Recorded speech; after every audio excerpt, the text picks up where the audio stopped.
ada pembagian ibadah. Kita bicara masalah hati, yang kita sudah tahu hadis Nabi SAW yang berbunyi, di dalam jasad seseorang manusia ada gumpalan darah. Kalau dia baik, maka akan baik semuanya, dia seperti rajanya. Dan kalau dia buruk, maka akan buruk semuanya. Itulah hati seseorang. Ulama membahas panjang lebar hadis ini, bahwasanya yang dimaksud dengan hadis ini adalah bagaimana hati yang diisi dengan dosa itu akan merusak seluruh anggota badannya. Seluruh anggota badannya. Jadi kalau misal ada satu saja penyakit hati, apa saja sifatnya, baik itu riya kah, iri dan dengki kah, apa saja, maka dipastikan itu akan merusak anggota tubuh dia. Artinya dari sisi penampilannya pun akan terganggu. Mukanya, paras wajahnya akan berubah. Orang yang biasa iri dan dengki, wajahnya beda dengan orang yang hatinya nggak ada penyakit iri dan dengki.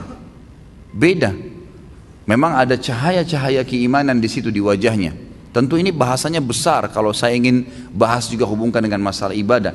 Tapi kita cukupkan dengan masalah penyakit hati yang memang dari penyebab anggota tubuh seseorang selalu terjerumus dalam dosa. Efek besar sekali terhadap hati yang diisi dengan kemaksiatan itu akan berpengaruh kepada fisik dia, dari rambut sampai ke kaki. Subhanallah, pada saat ulama hadis dengan pekahnya menjelaskan kenapa Nabi SAW pada saat meninggal, mohon maaf ini kalau teman-teman yang punya uban, gitu kan? Tapi kita bicara tentang Nabi SAW. Nabi SAW waktu meninggal tidak memiliki uban kecuali 3 lembar. Umurnya 63 tahun. Ini mungkin kalau orang cuma baca sepintas, oh Nabi SAW memang tidak ada ubannya. Tidak ada sesuatu yang penting bagi dia kalau dia tidak kaji lebih dalam. Tapi kalau kita kaji lebih dalam sebagaimana sebagian ulama hadis, mereka mengatakan apa sebabnya Nabi SAW tidak memiliki uban kecuali 3 lembar di umur 63 tahun. Sementara banyak manusia umur 30 tahun, 40 tahun sudah ubanan. Dan secara ilmiah terbukti uban itu datang karena banyaknya beban pikiran. Kalau tidak, maka ada kesalahan teknis dari penggunaan zat-zat ilmiah di rambutnya. Itu mungkin. Jadi kalau kayak sekarang gonta-ganti sampo mungkin atau apa saja itu juga bisa jadi pemicu. Tapi umumnya orang yang selalu beban pikirannya banyak, apalagi kalau berhubungan dengan penyakit hatinya, iri dan dengki, selalu hasut dengan orang, kok bisa ya dia dapat jabatan, kok bisa ya dia punya mobil, kok bisa ya dia punya istri seperti itu, suami seperti itu ubannya luar biasa tuh. Mohon maaf kalau yang punya uban ya, saya bukan menyinggung, tapi ini sebuah penelitian ilmiah. Kenapa Nabi SAW seperti itu keadaannya, gitu kan? Ternyata ada penelitian yang dihubungkan dengan teknologi sekarang, itu berhubungan sekali. Nabi SAW dikatakan dalam hadis Bukhari oleh Aisyah radhiyallahu anha, Nabi SAW tidak pernah marah, kecuali hukum Allah dilanggar. Kalau yang berhubungan dengan urusan dunia, nggak pernah beliau marah. Lebih banyak memaafkan. Sampai ada seorang sahabat datang mengatakannya, Rasulullah, saya punya kebun nih, pegawai saya banyak, sering buat salah. Yang kurma disortir salah sortirannya, yang diturunkan tunda waktunya, mestinya harus panen sekian banyak, ditunda besok dan seterusnya, banyak masalah nih. Berapa kali kami harus maafkan pegawai kami? Apa jawaban Nabi SAW? Maafkan mereka walaupun sampai 70 kali. Bukan keluarkan, pecat. Nabi SAW lebih lari kepada masalah memaafkan. Ternyata orang kalau lebih mendahulukan untuk sudahlah maafin, ya sudah ikhlaskan, semua berhubungan dengan masalah hatinya ini, itu berpengaruh kepada organ tubuh semuanya. Subhanallah, ketegangannya gitu kan, stres, semuanya itu akan hilang karena dia pelongkan. Dan saya sudah bilang ikhwah dan akhwat rahimakumullah, dalam agama kita kalau ada seseorang berbuat jahat dengan kita, jangan balas kejahatan dengan kejahatan. Nggak boleh orang gunjing kita balas dengan gunjing. Dia dosa, kita dosa. Dia dihukum, kita dihukum. Sementara saya sudah bahasakan sering di pertemuan kita, dosa itu pasti punya efek jera yang besar. Kalau kita mencuri 1.000.000, hukumannya bukan Allah akan ambil 1.000.000 dari kita, tapi Allah akan buat kita masuk rumah sakit dibiayai 100 juta. Efek jera dari 1 juta yang dicuri. Sejam berbuat zina, Allah bisa menghukum dia dengan sebulan sakit. Mungkin dia sempat menendang seseorang karena dianggap dia punya power, atau seekor kucing yang jalan di jalanan karena menganggap iseng, kucing itu nggak ada apa-apanya, nggak bisa melawan saya, ditendang. Pastikan efek jerahnya, satu waktu dia jalan dengan sepatu bagus, jalanannya bagus, kakinya keseleo, 2 minggu sakit. Efek jerah dosa itu besar, gitu kan? Jadi jangan sampai kita menganggap orang buat dosa itu oke-oke saja. Atau antum pernah punya peluang berbuat dosa, misal satu waktu pernah peluang bisa berzina nih dengan seorang wanita yang antum sangat kagumi, atau seorang akhwat kita punya peluang berzina dengan seorang ikhwah yang dikenal dengan kagumi, lalu kemudian tidak jadi. Syaitan membisikkan kita, coba dulu saya zina aja ya, yang penting saya sudah zina dengan orang yang saya cintai, yang saya sukai, toh saya juga sekarang bisa taubat. Keliru, karena taubat itu hanya membersihkan kita dari hukuman hari kiamat, tapi di dunia harus ada pembersihan, tidak bisa tidak. Tidak ada dosa yang tidak punya efek jerah, mesti ada, sekecil apapun. Tentu efek jerahnya itu sesuai dengan kadar perbuatan, tapi lebih berat daripada perbuatan dia. Dosa seperti segelas racun. 1 gelas racun ini sebenarnya secara medis bisa diobati dengan susu, karena susu minuman yang steril, bisa mengobati racun yang masuk dalam tubuh. Tapi pertanyaannya, apakah 1 gelas racun bisa diobati dengan 1 gelas susu?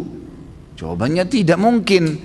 Mungkin membutuhkan sampai 1000 gelas susu. Artinya efek jerahnya besar. Efek jerahnya besar.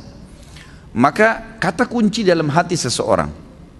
Makanya kata para ulama, bisikan syaitan agar seseorang terjerumus dalam dosa dimulai dalam hatinya. Selalu hati yang terbisik. Bukan di kuping kita, bukan di luar, di dalam hati. Tuh lihat tuh begitu tuh coba aja, tuh nggak apa-apa. Dalam hati bisikannya. Dan kalau kita tahan juga dalam hati, maka tidak akan ada masalah. Jadi hati ini memang betul-betul raja nih, kata para ulama. Nabi SAW pernah kedatangan seorang laki-laki dalam hadis Bukhari, ya Rasulullah, wasiatkan saya. Nabi SAW tahu orang ini emosional. Kata Nabi, jangan kamu marah. Marah itu penyakit hati loh ya, di hati. Tapi dia teraplikasikan nanti dengan gerakan tangan, ekspresi wajah, tapi dia dari hati tuh. Nabi SAW ingatkan, jangan kau marah, hatimu tidak boleh. Apalagi ya Rasulullah, jangan kamu marah. Apalagi ya Rasulullah, jangan kamu marah. Nabi SAW, kata para ulama hadis, seringkali memberikan nasihat sahabat sesuai dengan keadaan yang sedang dihadapi oleh orang itu. Jadi makanya kita pun sebagai umat Nabi SAW tidak mengambil hukum spontan dari sebuah hadis, karena itu per kasus di zaman Nabi SAW, gitu kan? Jadi bisa saja sahabat ini pernah seperti ada sahabat yang datang mengatakan, ya Rasulullah, anak muda nih, dalam hadis Bukhari juga, saya siap tinggalkan semua dosa, semua yang Allah larang saya tinggalkan, semua yang Anda larang saya tinggalkan, kecuali satu, izinkan saya berzina. Ini kasus lain lagi. Kata Nabi SAW, apa kau ridha kalau ibumu dizinai? Dia bilang tidak. Saudarimu? Tidak. Istrimu? Tidak. Tantemu? Tidak. Anakmu? Tidak. Lalu kenapa kau ridha untuk dilakukan pada orang lain? Di sini Nabi SAW mengobati keadaan para sahabat yang sedang bertanya sesuai dengan kasus yang sedang dihadapin, gitu kan? Ini poin lainnya. Kita kembali kepada poin bahasan kita. Bagaimana Nabi SAW tidak tadi sampai beruban, kecuali hanya 3 lembar di umur 63 tahun, karena luar biasa dalam pengontrolan hati beliau. Tidak mudah marah, kecuali hukum Allah. Lebih banyak memaafkan, gitu kan? Dan saya sudah bilang tadi, ikhwan dan akhwat sekalian, ingat, jangan keburukan dibalas dengan keburukan. Orang fitnah, biarin dia fitnah sampai dia capek. Jangan dibalas dengan fitnah. Lalu apa yang saya harus lakukan, Ustadz? Maafkan. Masa sih Ustadz? Maafkan. Enak benar dia Ustadz? Maafkan. Nggak ada kata lain, jawabannya cuma itu. Maafin. Baik. Lalu dia bagaimana? Sudah enak-enak berbuat fitnah saya, sebarin saya. Allah ada. Allah subhanahu wa ta'ala itu kita yakini sebagai orang beriman, Sami', maha mendengar, Basir, maha melihat, Alim, maha mengetahui. Gak usah khawatir. Hukum yang telah Allah turunkan, setiap orang yang berbuat dosa pada Allah, dia kalau tobat Allah ampuni. Tapi kalau dosa berhubungan dengan hak makhluk, manusia, maka dia harus tobat kepada Allah dan meminta maaf kepada manusia yang dia buat salah. Gunjing, fitnah, mencuri, merusak nama baik. Jadi kalau kita begitu difitnah, langsung awalnya kita maafin, udah deh saya maafin. Allah mengatakan wal'afina anin nas, hati kita steril kembali tuh. Kita mendapatkan pahala karena menjalankan perintah Allah dan Rasulnya, gitu kan? Dan dia selama dia dalam hukum Allah yang kita yakini, dia selama tidak minta maaf dengan kita, hukuman Allah tetap datang pada dia. Gak usah khawatir, gitu kan? Apa yang kita mesti khawatirkan? Toh dia akan dihukum sama Allah kok. Orang tadi yang menendang kucing dengan menganggap oh kucing ini gak bisa buat apa-apa, pasti Allah SWT datangkan hukumannya. Jadi kalau antum tiba-tiba jalan baik-baik saja, sepatunya baru, jalannya bagus, tiba-tiba keseleo, coba muhasabah tuh. Biasanya kata ulama, Allah subhanahu wa ta'ala pada saat mendatangkan sebuah hukuman kepada seorang hamba, itu Allah lintaskan di benak dia dosa yang dia lakukan. Subhanallah. Misal ada orang tadi keselio, pada saat dia keselio, aduh sakit, itu terlintas pada saat itu atau beberapa saat setelah itu, apa yang menjadi penyebab dia keselio? Kalau dia jeli dia bisa tangkap tuh. Oh ternyata dulu pernah ada orang yang saya tendang nih, pernah mencuri sepatu, pernah apalah gitu kan, pelaku-pelaku yang dilakukan, maka datang hukuman tersebut. Orang kalau masuk rumah sakit tiba-tiba kemudian dirawat di rumah sakit selama 3 hari harus dirawat, demam berdarah atau penyakit apa saja, ya. Kemudian dia pada saat sakit pastikan kalau dia peka, kalau dia kembali kepada Allah, dia bermuhasabah, ya Allah ini apa penyebab dosa saya bertobat sama kamu kalau seandainya ada perbuatan salah, itu pasti terlintas di benaknya apa penyebabnya tuh. Misal tiba-tiba dia teringat, oh dulu pernah dia minum khamar, oh dulu pernah dia buat sesuatu yang haram, terlintas tuh istighfar kepada Allah, itu kan. Seperti itu. Jadi hati memang betul-betul dikatakan sini mahkota.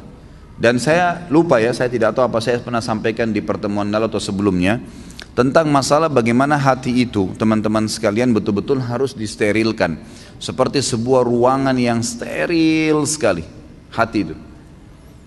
Kalau hati ini antum buka seperti ruangan, sebuah ruangan, jendelanya terbuka, pintunya terbuka. Di dalam ruangan berserakan tulang-tulang bekas makanan, baju kotor, makanan-makanan yang sudah basi. Apa jadinya ruangan itu? Masuk serangga dan binatang enggak? Hah? Masuk enggak? Kok cuma ngangguk-ngangguk? Hah? Masuk kecoak, masuk nyamuk, masuk lalat, masuk burung, masuk anjing, beragam macam. Tapi kalau ruangan itu bersih, ditutup jendela dan kacanya, maka tidak akan ada masuk apa-apa. Bahkan tidak ada nyamuk seekor pun, gitu kan. Ruangannya bersih, steril, dipel, disapu, pasangin AC yang bagus, kacanya rapat, pintunya rapat, ada pewanginya, nyaman kita di situ. Ini kalau saya bahasakan seperti hati manusia. Kalau ada penyakit di dalam seperti banyaknya tulang-tulang bekas makanan tadi itu akhi dan ukhti, sedikit-sedikit antum hasut sama orang, sedikit-sedikit antum merasa kenapa orang ini lebih hebat dari saya, kenapa orang ini lebih gagah dan lebih cantik, kenapa orang ini begini, kenapa orang ini, terus dibawa dengan penyakit hati. Maka seperti hati tadi yang penuh dengan ruangan yang penuh dengan barang-barang yang rusak tuh, baunya nggak enak. Dan lebih parah lagi ada orang dijaga sama dia, penyakit hatinya itu dijaga, dibiarkan dengan cara juga pintu hatinya terbuka. Jadi dia tidak taubat kepada Allah, tidak ditinggalkan, maka setan-setan pada datang tuh, terus menerus datang. Maka harusnya memang ditutup, dirapiin, dipel, dibersihin, steril, kita akan nyaman di situ. Makanya Allah Azza wa Jalla mengatakan dalam Al-Quran, salah satu ciri orang yang akan selamat hari kiamat dengan mudah, bahkan saya bisa bahasakan selamat masuk surga tanpa hisab, Allah mengatakan illa man atallah biqalbin salim, orang yang datang kepada Allah hari kiamat dengan hati yang bersih, steril, nggak ada apa-apa di situ. Ingat, terus saya ulangi, ingat ikhwan dan akhwat sekalian, jadikan sebagai peringatan bahasa ini, jangan pernah siapkan musuh yang akan berhadapan dengan antum di hari kiamat.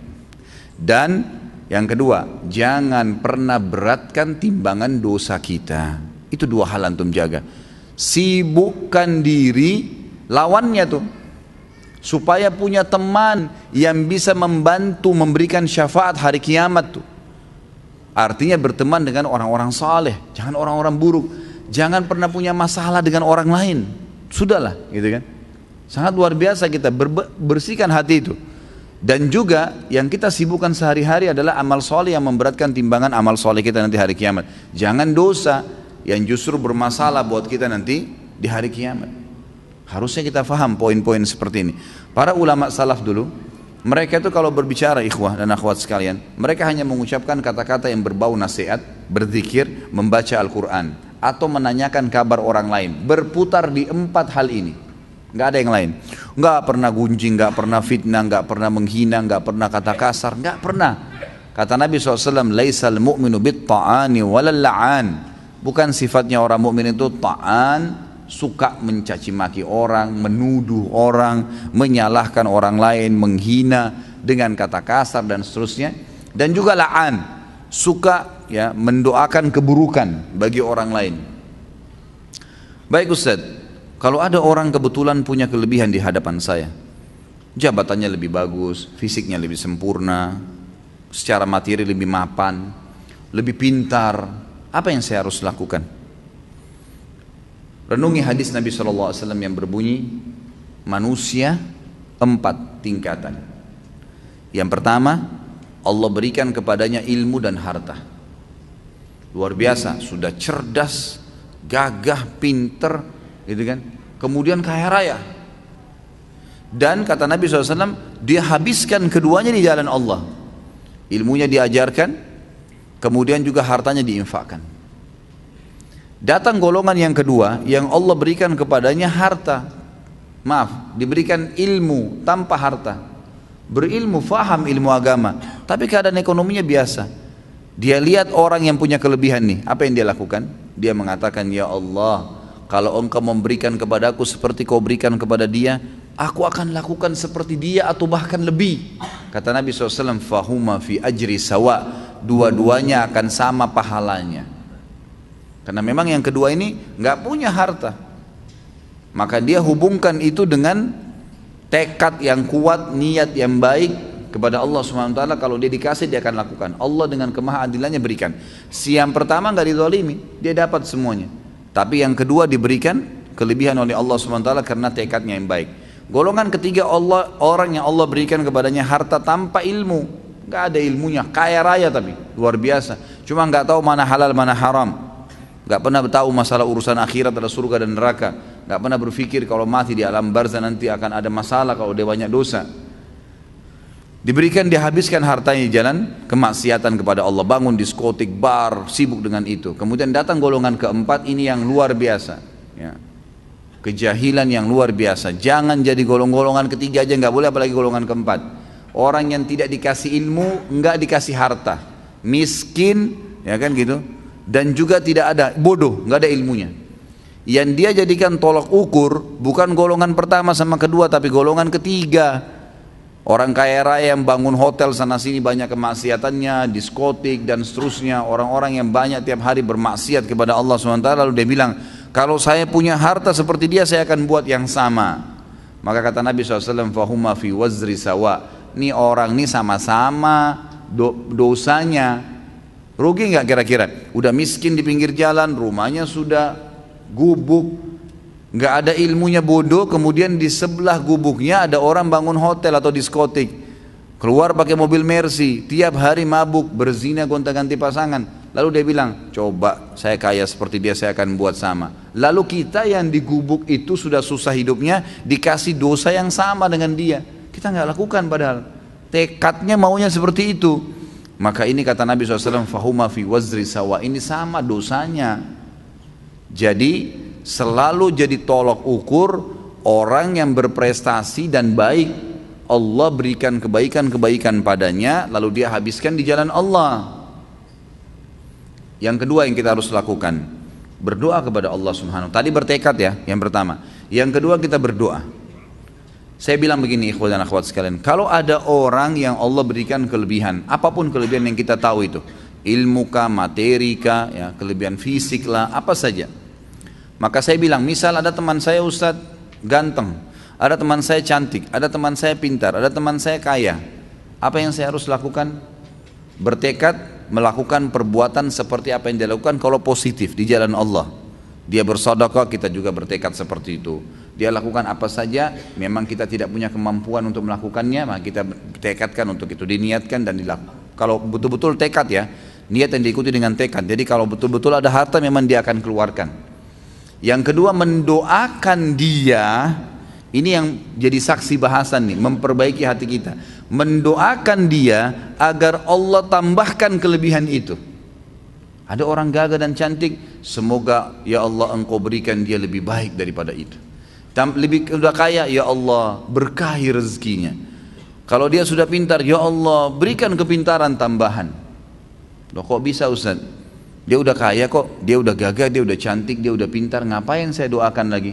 Dengarkan hadis Nabi SAW, hadis sahih riwayat Imam Muslim. Kata Nabi SAW, siapapun mendoakan saudaranya Muslim, maka di atas kepalanya malaikat berkata, walaka mithluhu walaka mithlu, kau akan dapat sama, kau akan dapat sama. Artinya kita bilang, ya Allah berikan dia kekayaan, sebenarnya kita sedang mendoakan diri kita sendiri. Dan doa ini diaminkan oleh malaikat yang langsung berhubungan dengan Allah Azza wa Jalla. Artinya kita kalau lihat orang kaya, ya Allah berkahi ya Allah, kita sedang minta diberikan kekayaan, tambahkan kekayaan dia. Kita minta tuh. Dan juga kata para ulama, dengan doa ini kalau Allah ijabah, maka selama mulai detik itu, selama dia ya, diberkahi hartanya lebih banyak, semenjak itu semua pengeluaran dia yang berbau pahala kita panen pahalanya, karena kita mendoakan. Jadi ada keterlibatan pahala ke dia, ada doa untuk kita pribadi. Itu kan luar biasa itu. Dan ini semua ujung-ujungnya sebenarnya untuk mensterilkan hati seseorang. Ya kan, otomatis kita jadi tidak hasu sama orang. Oh ternyata dia punya kelebihan, ya Allah sudah kasih, ya Allah berikan saya seperti dia, atau berkahi dia, gitu kan, nggak masalah.